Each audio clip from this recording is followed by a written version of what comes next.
Tá, e a situação daquele cidadão que está preso lá em Charqueadas? Aquilo evoluiu alguma coisa? O Ministério Público já tomou alguma providência? Como é que está? Nós solicitamos, enviamos várias, não somente o vídeo que foi feito com a TV Senado, como o próprio ministro da Justiça, o ministro Tarso, solicitou à Polícia Federal que eu interrogara. Ele não só repetiu o que eu tinha dito, como disse algumas outras coisas, como o nome de agentes americanos envolvidos. O que nós precisamos é que a nossa justiça tenha coragem, peito, de pedir ao governo dos Estados Unidos a auditiva desses agentes, tanto o Michael Townley, que é um agente que hoje está protegido pela justiça americana com outro nome, e que matou, dentro dos Estados Unidos, em Washington, o Letelier, e assim como o Frederick Latrache, que era o chefe da estação da CIA em Montevidéu. Bom, João Vicente, hoje nós estamos diante de um debate muito intenso, que é em torno da Comissão da Verdade. Um debate que já acabou provocando alguns recuos por parte do governo, uns recuos naturais, isso se entende muito em política, mas que os grupos em defesa dos direitos humanos estão chiando, Como é que você está vendo essa coisa aí da Comissão da Verdade, de reabrir ou abrir os arquivos secretos da época da ditadura? Nós vemos este Plano Nacional de Direitos Humanos 3 como uma necessidade para o Brasil.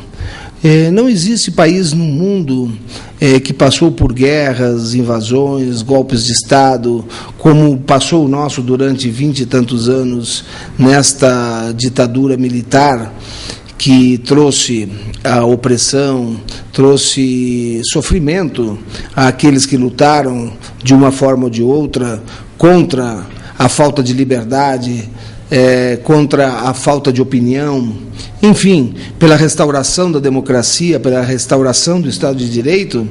Não há país no mundo que não que possa atingir a democracia sem conhecer os fatos que a sua sociedade passou e as feridas que ainda não foram cicatrizadas. Eu acho que não se trata, eu vi surpreso a postura do ministro Jobim, que inclusive, não sei se aconteceu ou não, no hangar aqui de Brasília, da Força Aérea Brasileira, no hangar presidencial, dizendo que estaria com a carta de renúncia dele e dos 3 comandantes militares. Ora, isto é uma forma de pressionar o presidente da República, é uma forma de dizer ou se calam ou a institucionalidade no Brasil está sob ameaça. Eu gostaria de perguntar, ou até inquirir ao ministro Jobim, ele que foi presidente do Supremo Tribunal Federal da Nação e que hoje está aí vestido, ele gosta muito de se vestir de militar, como uma pessoa que passou pela Constituinte, que passou pelo Supremo Tribunal Federal, possa colocar o presidente da República quase que numa posição de dizer, não, vamos rever as coisas. A democracia não se constrói com ameaças, a democracia se constrói com verdades, a democracia se constrói com posições não antagônicas, como a dele, que inclusive colocou artigos na Constituição brasileira sem passar pela votação do plenário.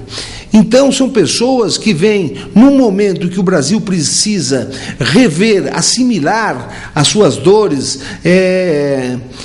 tentar fechar as suas feridas. O ministro Jobim vem quase que como uma ameaça à instituição democrática, dizer ao presidente da República que se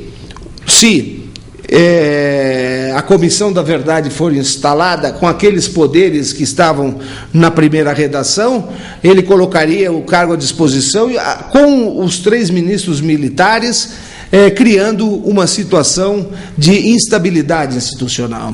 Ora, nós teríamos que dizer ao ministro que essa situação nós já vimos ela em 61, quando os 3 ministros militares não queriam dar a posse a Jango, quebrando a Constituição brasileira.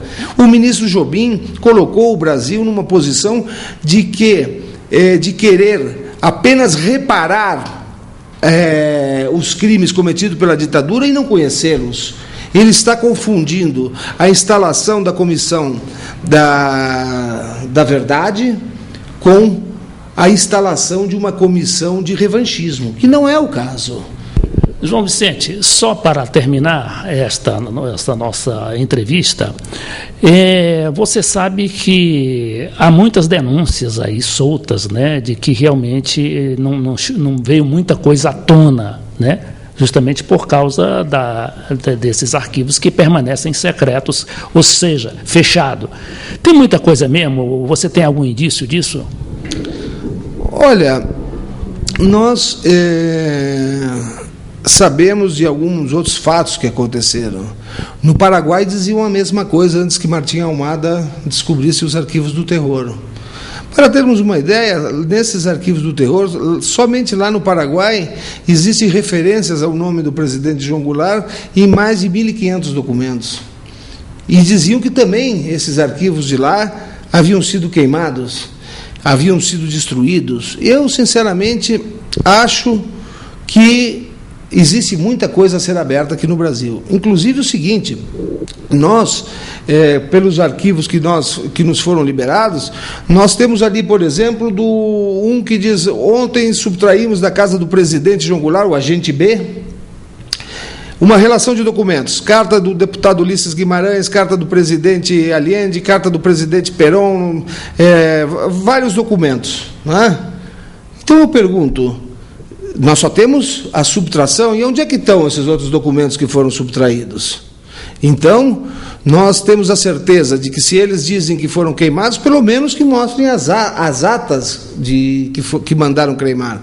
Mas eu tenho certeza que, com um debate aberto sobre a pacificação, não somente da sociedade brasileira, mas a pacificação do espírito, do desarme do espírito, de toda a composição da sociedade brasileira, nós possamos atingir, nesse debate, uma conquista, que é o conhecimento histórico daquilo que aconteceu, e para, depois de conhecer, possamos perdoar ou não perdoar aqueles que o cometeram.